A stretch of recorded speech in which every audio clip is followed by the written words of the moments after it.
Commissioner साहब ने मज़ीद कुर्सियाँ मंगवा लीं, इन लोगों को ज्वाइन कर लिया। उन्होंने अपनी साली का तारुफ़ करवाया। हमज़ा ने उससे मिलो ये माहीन है। हमज़ा ने एक नज़र माहीन को देखा और सर के इशारे से हेलो किया। हमज़ा, मैं कितने दिनों से आपका इंतज़ार कर रही थी। अहमद भाई ने कहा था कि आप मिलेंगे, पर आप।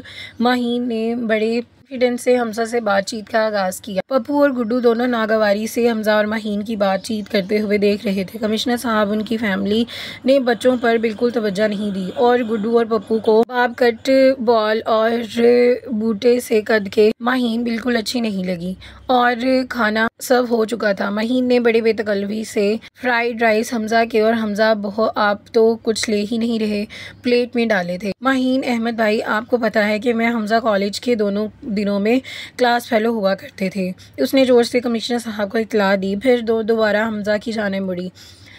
हमज़ा, मुझे तुम तो हमेशा ऐसा लगता था कि तुम सिंगर बनोगे। ये पुलिस लाइन में कैसे आ गए जाने। मैं मुहीन हमज़ा की दुखती रग को छेड़ गई थी। हमज़ा की आंखें जब से सुर्ख हो चुकी थीं। तभी गुड्डू ने हमज़ा को मुखातिब किया। चाचू घर चले, नींद आ रही है। बेटा, सुबह संडे है, आज थोड़ा देर तक जाग लो। अच्छा तो माहीन, तुम क्या कह रही थी? मिसेस अहमद ने ज़बरदस्ती मुस्कुराहट से जाकर पहले गुड्डू को टोका और फिर दोबारा अपनी बहन की जाने में तवज्जो हो गई। बच्चों, मैं कह रही थी कि हमज़ा कॉलेज और यूनिवर्सिटी में मशहूर था, इतना ज़बरदस्त गाता था। लेकिन अभी माहीन की बात बीच में रह गई। हमज़ा सबको दीवाना करता देता था और एक बार तो माजरत करता खड़ा हो गया। सर, बच्चे सुबह से घर से निकले हुए हैं और अब उनके सोने का टाइम हो गया है, मुझे इजाज़त दे दीजिए।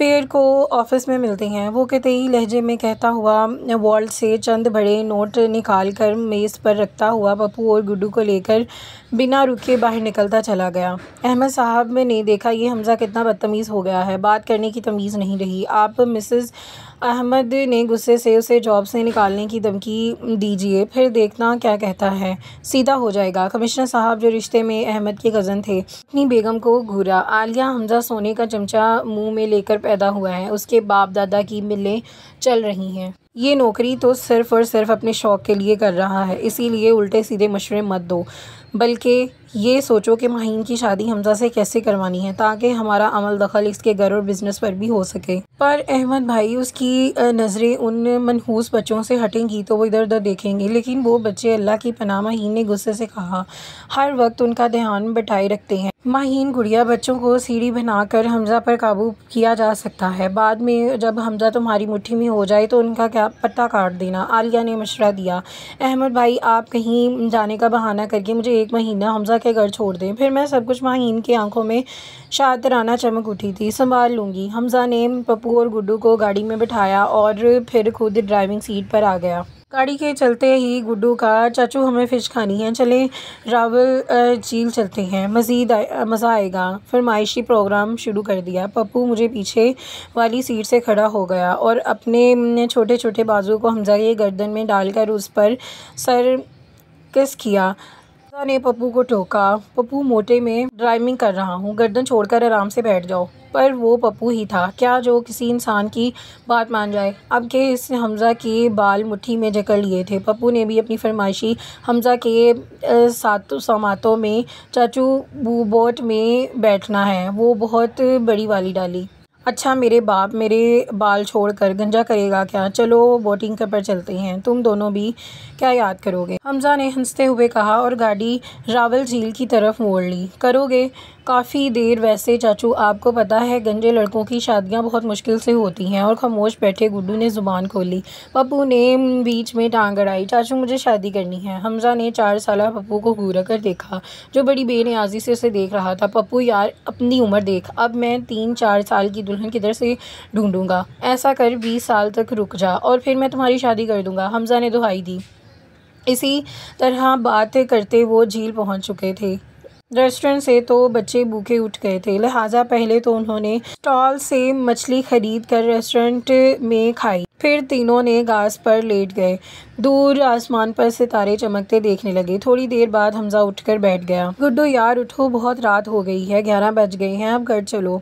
गुड्डू वहाँ से हंसा हुआ, चाचू बोटिंग हमज़ा ने बहलाना चाहा, बेटा इतनी रात को कोई भी कश्ती नहीं देगा हमें, कहीं भी कहाँ जाएंगे, आप पुलिस वाले हैं, आपको कोई मना नहीं करेगा, चलो ना चाचू। हमज़ा एक गहरी सांस भरता हुआ मुल्लाहों की जाने बढ़ गया और अपने अपने घर जाने की तैयारियां कर रहे थे। इससे बात करते एक मुल्ला को मुंह मांगी कीमत पर राज़ी किया और बच्चों को लेकर कश्ती में बैठा। 14वीं की रात भी चांद की रोशनी में झील का चढ़ता पानी और हिचकोले खाती कश्ती सबको बहुत अच्छी लग रही थी। पप्पू और गुड्डू दोनों एंजॉय कर रहे थे। 12 बजने वाले थे जब हमज़ा ने मुल्ला को कश्ती वापस मोड़ने का हुक्म दिया था। थोड़ी ही देर बाद हमज़ा को पानी में किसी के गिरने की आवाज़ आई और ज़ोर से उछला। मुल्ला ने अफसरदगी से कहा, साहब लगता है आप फिर किसी से खुदकुशी की है। हमज़ा ने पानी की भंवर की तरफ इशारा किया, यार तू कश्ती इस तरफ कर लो। गुड्डू कोई शरारत नहीं करना, मैं भी आता हूँ। बच्चों को हिदायत देता हुआ वो कश्ती से कूद गया और तेज़ी से गोता लगाता अंदर की तरफ गया। उसे पानी के बहाव में डूबता इंसानी वजूद नज़र आया। वो तैरता हुआ उस वजूद के पास पहुँचा और बड़ी मुश्किल से उसको जकड़कर पानी की सतह पर लाया। कश्ती करीब आ गई थी और एक हाथ से कश्ती को किनारा पकड़ा और दूसरे हाथ से उस वजूद को उठाकर कश्ती में डाला। साहब ये तो पुलिस केस लग रहा है। कश्ती वाले ने उस इंसानी वजूद को हाथ पैर बंधे हुए देखे जिस पर हमज़ा ने उसकी अपना तारुफ करवाया। किनारे पर पहुँच कर बल्ब की रोशनी जब हमज़ा ने उस वजूद को सीधा किया तो चौंक गया। ये तो वही सड़क वाली बदअखलाक बदतमीज़ लड़की है जो अब इसके सामने बेहोश पड़ी हुई थी। हमज़ा बच्चों के साथ इस लड़की को लेकर अपने घर आ गया था। गेस्ट रूम खोलकर उसे अपने बाजुओं में उठाकर अंदर लाया और बेड पर लिटा दिया और साथ ही साथ अपने दोस्त डॉक्टर वसीम को फ़ोन करके फ़ौरन उसे बुलवा लिया था। वो दोनों सर हिलाते हुए अपने कमरे गुड्डू पप्पू जाओ कपड़े चेंज करो और ब्रश कर सो कर लेट जाओ की तरफ भाग गए। मरियम गीले लिबास में पानी से लथपथ बेहोश पड़ी हुई थी। उसके लंबे घने बाल उसके चेहरे पर थे और गर्दन पर चिपके हुए थे। लिबास में उसके वजूद की रानाइयाँ उभर कर सामने आ रही थीं। हमज़ा ने बड़ी मुश्किल से अपनी नज़रों के साहर वजूद से हटा लिए। बिलाशुबा सामने पड़ी लड़की बहुत पुरकशिश थी लेकिन इस तवज्जो अपनी तरफ खींच रही थी। हमज़ा ने धीरे से उसके चाँद से चेहरे पर चिपकी स्याह बालों की लटें हटाई थीं और फिर नज़र चुराता उठा और अलमारी की कंबल निकाल कर उसके होश रुबा वजूद में डाल दिया। तभी इंटरकॉम बजने लगा। चौकीदार ने डॉक्टर वसीम के आने की इतला दी थी। डॉक्टर वसीम ने आकर मरियम का चेकअप करवाया। हमज़ा ये शॉक लगने की वजह से बेहोश है, मैंने नहीं इंजेक्शन दिया है, सुबह तक होश आ जाएगी। मरीज़ा से फारिग होकर डॉक्टर वसीम की तरफ मुड़ा।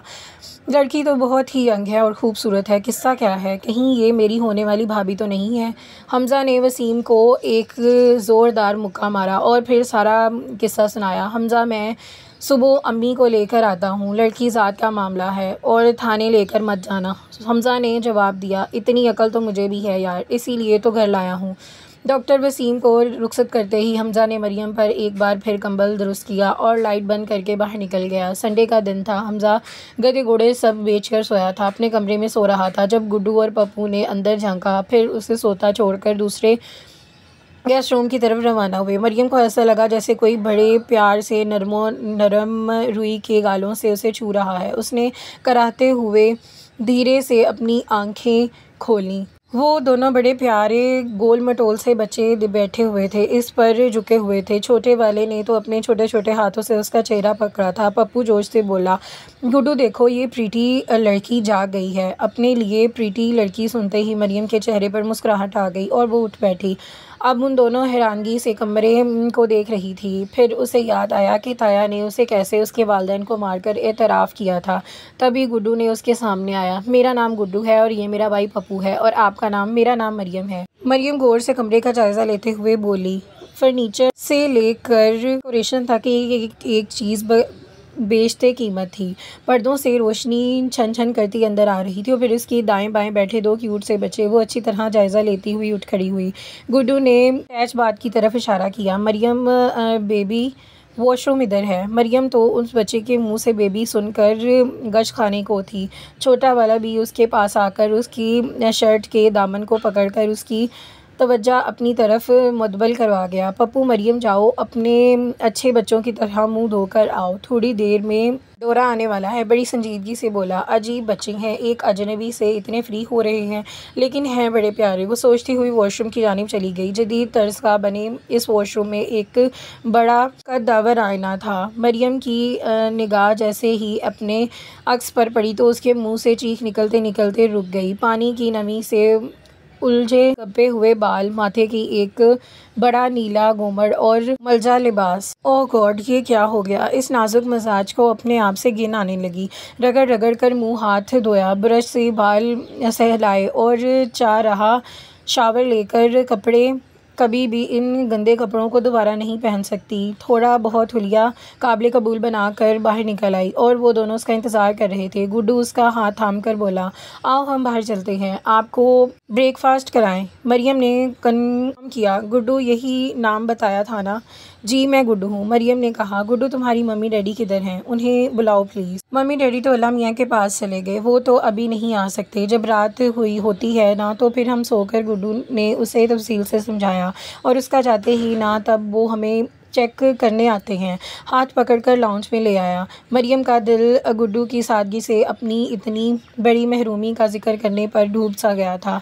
फिर अचानक ही छोटे गुड्डे से बच्चे ने आवाज़ लगाई। पप्पू ने रिमोट से टीवी ऑन किया। मरियम आओ बेबी, मेरे पास बैठ जाओ, डोरा आ ही रहा होगा करके सोफ़ा पर जंप लगाकर बैठते हुए। टीवी पर कार्टून का सा सॉन्ग चल रहा था। वो आहिस्तगी से चलते हुए पप्पू के पास जाकर बैठ गई। पप्पू पूरी तरह कार्टून में मगन हो गया और डोरा की हरकतों पर टकारियाँ मार रहा था। अभी वो इस हैरत कदा को समझने की कोशिश कर रही थी कि गुड्डू ट्रे उठाए आ गया। उसे मेज़ पर ट्रे रखी।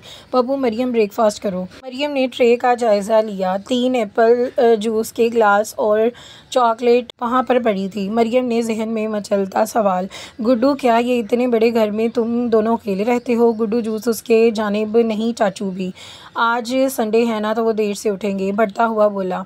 मरियम ने पूछा, क्या तुम्हें पता है कि मैं यहाँ घर कैसे आई?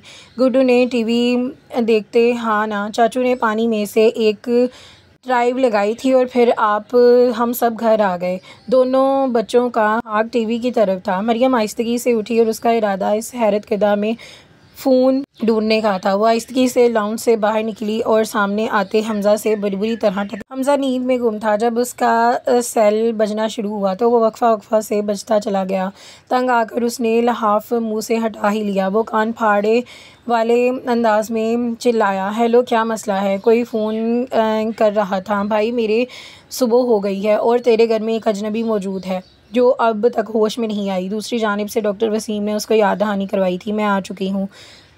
हमज़ा तेज़ी से बिस्तर छोड़ता हुआ, ठीक है मैं देखता हूँ। तो आंटी को कब तक लेकर आ रहे हो? डॉक्टर वसीम जवाब में, अम्मी को लेकर निकल चुका हूँ, बस 15 मिनट में आ ही रहा हूँ। हमज़ा ने जल्दी से अलमारी से कपड़े घसीटे और फर्श पर होने की वजह से तेज़ कदम उठाता गेस्ट रूम की जाने बढ़ा था। जब लाउंज का दरवाज़ा खोलकर बाहर आती मरियम से टकरा गया और उसे तो कुछ नहीं हुआ। मरियम करा कर अपना सर पकड़कर बैठ गई। वो चिल्लाई, बदतमीज़, अंधे देख कर नहीं चल सकते? हमज़ा भी टेम्परेचर लूज़ करता हुआ बोला, तमीज़ से बात करो वरना अभी उठाकर घर से बाहर फेंक दूंगा।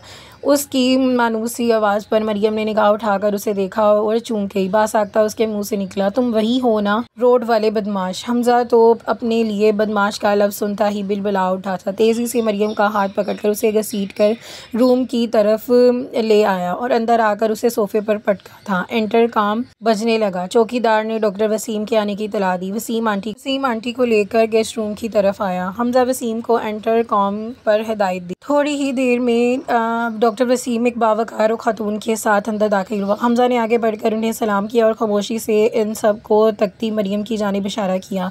आंटी, ये मोहतरमा कल रात 12 बजे हाथ पैर के साथ झील में डूब रही थी। अब हमज़ा ने बात शुरू की, आप ही इससे बात करें। मरियम अपने सीने पर उंगली रखती हुई हैरत से बोली, मैं झील में डूब रही थी? आंटी ने बड़े प्यार से, पहले तो तुम अपना नाम बताओ, फिर याद करके बताओ कि तुम्हारे साथ क्या हुआ है, मरियम के पास बैठ गई। मरियम आहिस्ता आहिस्ता उन्हें अपने बारे में बताने लगी। उसका मतलब आपके हाथ पैर बांधकर आपको ताया ने आपको जेल में फेंका होगा ताकि आपका पता, हमजा ने संजीदगी से कहा, साफ हो जाए और आपकी जायदाद पर कब्जा कर लें। शायद आप ठीक कह रहे हैं। क्या आप मुझे पुलिस स्टेशन ले जा सकते हैं ताकि मैं उनकी, मरियम ने सबकी तरफ देखते हुए पूछा, तो खिलाफ रिपोर्ट दर्ज करवा सकूं। हमजा ने कहा, आप मुझे अपने ताया का एड्रेस दें और नंबर दे दें। मरियम का बताया हुआ एड्रेस नोट करके वो कमरे से बाहर चला गया। तकरीबन आधे घंटे के बाद वो अंदर वापस आया और उसके चेहरे पर गमगीन संजीदगी थी। मिस मरियम, आपके ताया का कहना है कि उनकी भतीजी मरियम तो 10 साल पहले ही रोड एक्सीडेंट में मर गई है और आपको फ्रॉड करार दे रहा है। अब अगर आप कानून की मदद लेती हैं तो आपके पास कोई एविडेंस होना चाहिए, या पासपोर्ट, बर्थ सर्टिफिकेट, कुछ भी, वरना आप कुछ नहीं कर सकती। मरियम को एक लम्हा में अपना वजूद अर्श से फर्श पर आता महसूस हुआ और वह हिम्मत करके कपकपाते हुए लहजे में हमजा से मुखातिब, मेरे सारे डॉक्यूमेंट्स ताया के घर पर हैं। उन्होंने जब मैं आ रही थी तो वो ओरिजिनल मंगवाए थे। मेरा सेल और पासपोर्ट भी उधर ही था। एक खाला लंदन में है और वो माजरत, वो बोलते बोलते रूहानसी हुई थी। काफ़ी देर तक ये मसला डिस्कस होता रहा। हमजा बेटे, ये बच्ची अभी अकेली है और अगर इन लोगों ने इसे ज़िंदा होने की बिनक भी पड़ गई तो उसे मार डालेंगे। और आज रात की फ़्लाइट से अपनी बेटी के पास जा रही हूँ। अब तो ये ही हो सकता है कि तुम दोनों निकाह कर लो, या ताकि शरई तौर पर इस मजबूर को ठिकाना मिल जाए। आंटी ने बड़ी संजीदगी से बात की थी और वो कोई इस पर उंगली भी ना उठाई। मरियम, प्लीज़ आंटी, मैं बहुत जल्द अपना बंदोबस्त कर लूँगी। आप लोग प्लीज़ ऐसा मत करें। और ना ही सख्ती से नफ़ी में किया। हमजा की वजीहा चेहरे पर भी उलझन रकम हुई थी। आंटी मरियम को ज़माने की ऊंच नीच समझा रही थी। तब हमजा ने एक फ़ैसला करता आगे बढ़ा, मिस मरियम, मेरी ज़िंदगी में किसी औरत के लिए गुंजाइश नहीं है, ख़ास तौर पर तुम जैसी। वो इसकी जीन्स और लिहाज और बदतमीज़ लड़की के जैसे पहनने ओढ़ने पर तमीज़ की थी। शर्ट को देखते हुए बोला। मरियम तिलतमाकर जवाब देना चाहती थी। उसकी उंगली के इशारे से उसे चुप करवाने का इशारा किया और अपनी बात जारी रखी। मैं सिर्फ अपनी नेक नामी बचाने और खुदा तरसी में तुम पर रहम खाते हुए आज तुमसे निकाह करूँगा ताकि उस केस के हल होते तक तुम यहाँ रह सको। जैसे ही तुम्हारी डॉक्यूमेंट्स आते हैं और तुम कोई ठिकाना ढूंढ लेती हो तो ये रिश्ता ख़त्म कर दूँगा। और मेरे बच्चों, तो इसके बारे में बताने की कोई ज़रूरत नहीं है और ना ही मुझसे कोई उम्मीद रखना। और जाने के हमजा ने सर लहजे में बोला था, कोशिश तो हरगिज़ ना करना और ना मुंह की खाओगी तुम। मरियम की बर्दाश्त ख़त्म होने वाली थी। आगे कुआं और पीछे खाई वाला मामला था। ज़िंदगी के इस रुख ने उसे मुंह के बल गिरा दिया था। इससे पहले कि वो इनकार करती, आंटी ने उसका हाथ दबोचा और उसे कहने से मना कर दिया, हमजा तुम जाकर बच्चों को देखो और वसीम तुम काजी और गवाहों को लेकर आ जाओ। और यहाँ पर हमारी किस्सा का इख्तिताम होता है। इंशाल्लाह मिलते हैं नेक्स्ट वीडियो में। दुआ में याद रखिएगा। अल्लाह हाफिज़।